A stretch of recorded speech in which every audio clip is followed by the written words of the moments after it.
Money FM 89.3. Best of breakfast.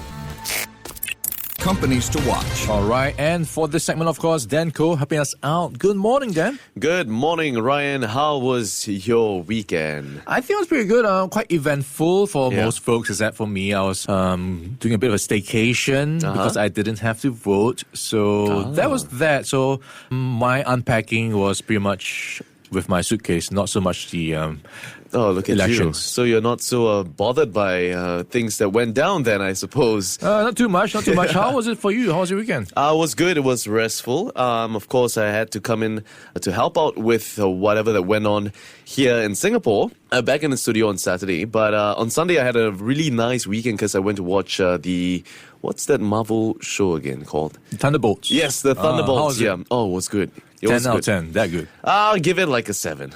Thunderbolts. Oh, okay. Not too bad. You should give it a try. But welcome to Companies to Watch. That's a segment where we spotlight and stock you up with ideas of listed companies that will call for your attention. So we're looking at market trends to risks as well as hidden gems or warning signs to steer clear of. 8855-0893 and tell us whether you think it's going to be a hard or not. Ryan, you ready? Let's go. Okay, we're turning to a technology firm in the global electronic payment industry responsible for processing electronic payments through its full range of payment programs and services. In fact, I'm pretty sure that 90% of us out here would probably own one of their cards. If you don't already know what I'm talking about, I'm referring to Mastercard. Now, it partners with various institutions worldwide to connect different participants in various types of transactions, including businesses, financial institutions, merchants, and consumers using its branded electronic payment cards. I'm assuming you have one of your own, right, Ryan? Yeah, of course. And of course, it's got that iconic advertisement where they list a couple of things and then punchline or the bottom line is that it's priceless. That's right. The iconic red and orange logo.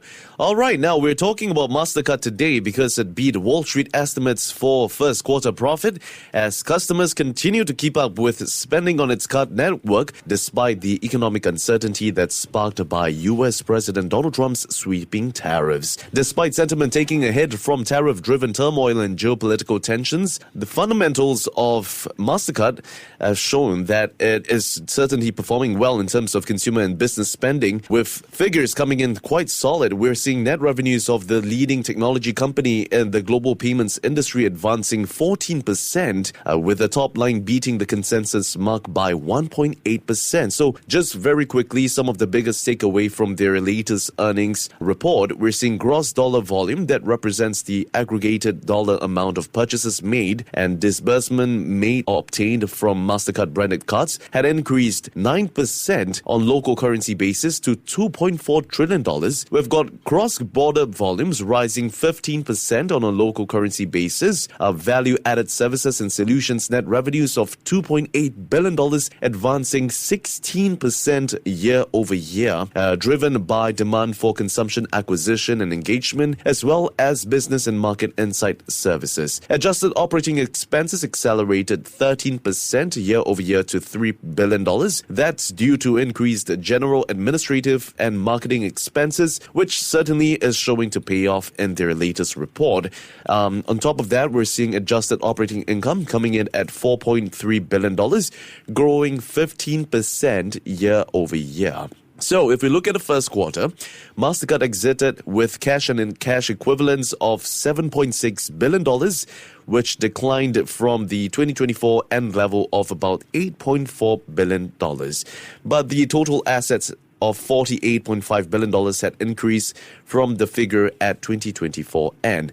So what certainly stood out to analysts were the fact that the company's disclosures on spending trends in April had picked up, specifically in the US, where volume growth had grown to 8% from 7% in the first quarter, similar to what we've seen in Visa's earnings report that was shown last week.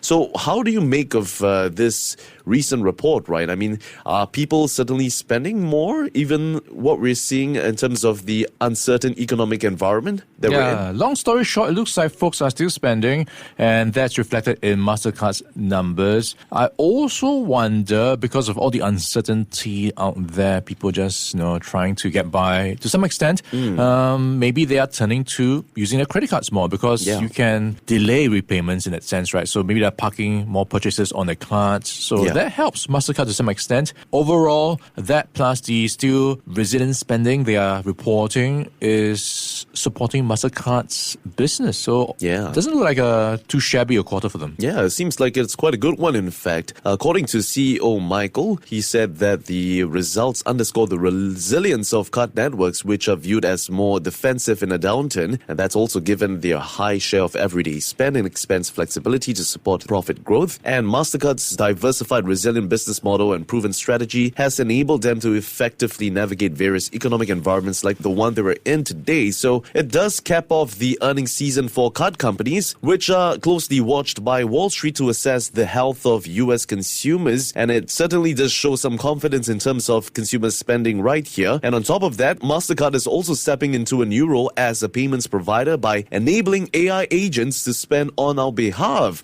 How about that, Ryan? Yeah. How's it going to work? So it's going to predict what you want to buy and then execute it for you? Pretty much like that, based on what you like, and I suppose at the best rate as well. That saves a lot of time for you to search for the best deals in town and something that's legit, right? We wouldn't want to buy like a fake product. In fact, just recently, we've seen how ChatGPT released their newest web search capabilities to improve online shopping with personalized product recommendations and direct purchase links. So I envision something like this for Mastercard, and I think that will make shopping a lot easier for us, don't you think? I'm looking at the statement they've gone with, and they give a bit of an example. Yeah. So imagine a 30-year-old planning her milestone birthday party, so she can chat with an AI agent to proactively curate a selection of outfits, accessories, and so on. And then the AI agent will, based on her feedback and preferences, provide a list of stuff and can also buy it for you or recommend the best way to pay, of course, with Mastercard.